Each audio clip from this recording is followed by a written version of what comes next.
Tesla taking the biggest hit, down 6%. That's not the only potential headache for Elon Musk or his ventures specifically. They're not even just targeting Tesla. Republicans took a pretty bad loss in Wisconsin last week. Elon Musk played in a big way, donating probably more than $20 million all told, maybe even more than that. Musk is picking on Trump, went on, I believe it was CNBC, and described Tesla as an assembler rather than a manufacturer, which if you know about anything about Elon Musk, that is like the worst insult.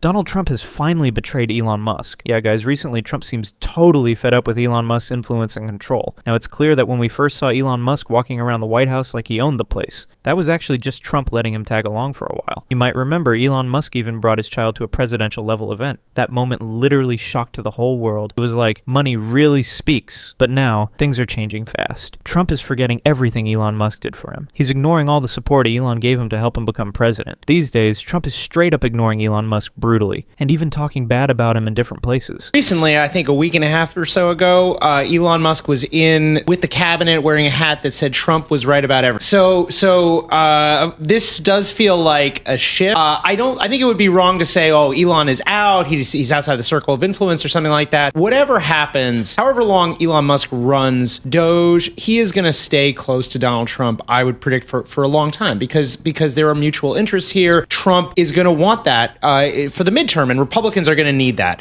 That said, there's sort of two forces at play. One is Republicans took a pretty bad loss in Wisconsin last week. Elon Musk played in a big way, donating probably more than $20 million all told, maybe even more than that. We don't know the exact. I also think, Musk is picking on Trump, went on, I believe it was CNBC, and described Tesla as an assembler rather than a manufacturer, which if you know about anything about Elon Musk, that is like the worst insult you could deploy against.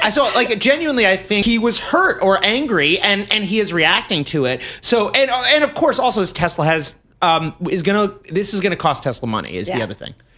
And Elon Musk. He's also realizing he got betrayed, but he's not staying silent either. Elon is admitting that supporting Trump was the biggest mistake of his life. He's a man who succeeded in many things, but he never imagined someone like Trump, someone he thought was a genius like him, would use him and throw him away. Yeah, I mean, it's limited to, how much Tesla, which I regret at this point, was because I wasn't sure how much money Twitter would need. I thought, I might, the $6 billion cash burn. In 2024, Donald Trump was remarkably successful at getting wealthy businessmen to back him. After the stock market crash caused by his tariffs, though, some are now having second thought. Before that, he was campaigning for Donald Trump. Now he's saying not only is Donald Trump making bad policy, but Donald Trump is so corrupt that his commerce secretary is intentionally crashing the economy just to make a few bucks.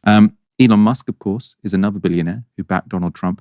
Now he's in the Trump administration, heading up Doge. But he also seems upset with Trump's trade war. And today, posted a curious clip on X of arch free trader Milton Friedman. There's not a single person in the world who could make this pencil. Remarkable statement?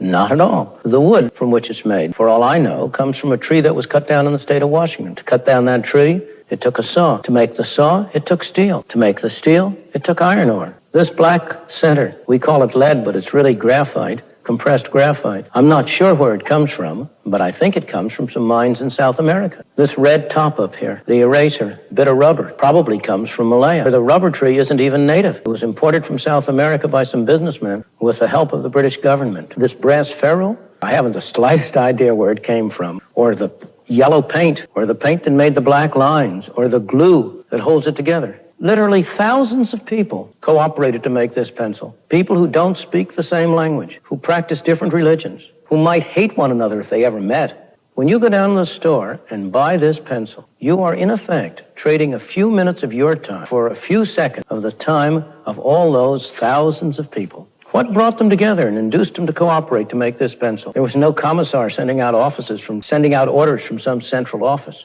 It was the magic of the price system, the impersonal operation of price that brought them together and got them to cooperate to make this pencil so that you could have it for a trifling sum. That is why the operation of the free market is so essential, not only to promote productive efficiency, but even more to foster harmony and peace among the peoples of the world. Now, many people are already talking about this, criticizing Trump for how he treated Elon Musk, because Elon isn't someone who will just let this go so easily. And Trump, he's already scared. Just look, a few days ago, Trump went to Saudi Arabia, and when they offered him coffee, Trump didn't even take it. Why? Because he knows the Saudi prince is one of Elon Musk's closest friends, and Elon is literally the richest man on earth. And we all know, your enemy's enemy is your friend. Trump knows that Elon Musk could use that friendship against him at any moment. That's why he's being super cautious. No wonder Trump refused to drink the coffee offered by the Saudi crown prince. This is despite his success in obtaining a $600 billion investment from Saudi Arabia. The Saudi crown prince enthusiastically entertained Trump with traditional Arabic coffee, but he just kept holding the cup and didn't even pretend to take a sip, while the people around him drank the coffee without hesitation. Some people think his behavior is an insult to the crown prince. And now, things are starting to get even more intense, because sources close to Elon say he's not just walking away quietly, he's already using his power to isolate Trump.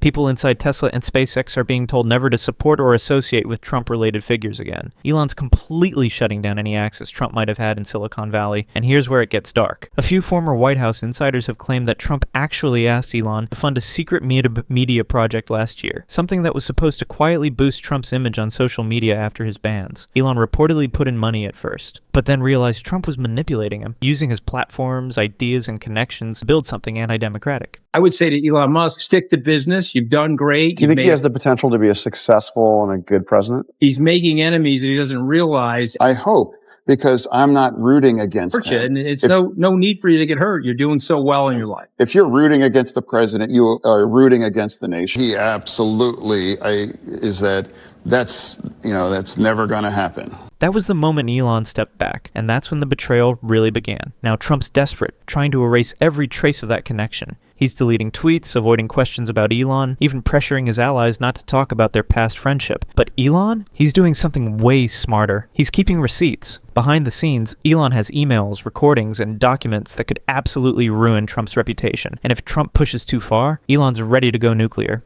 My companies are suffering because I'm in the government, and Tesla customers are being intimidated all over the country and all over Europe. Mm-hmm. Does that help Tesla? I hope they stop. If somebody's going to try to blackmail me with money, go f*** yourself. Go f*** yourself. So I took a nap and wake up to the news that Elon Musk is stepping down from Doge. It seems like Elon Musk is unhappy with Donald Trump's new tariffs because he just came out and said that they're going to make Tesla vehicles more expensive. And you can already see signs Trump is scared. His behavior in Saudi Arabia, that wasn't just politics. That was pure fear. He knows that one word from Elon to the wrong prince, and Trump's international deals are gone. This is bigger than politics now. It's a tech giant versus a fallen politician, a genius who built rockets versus a man who built lies, and the world is watching. And now, the question isn't if Trump will fall. It's when Elon decides it's time. Because when the most powerful man in tech is betrayed by the most powerful man in politics, it doesn't just end in silence. It ends in war. But not the kind you see in the streets.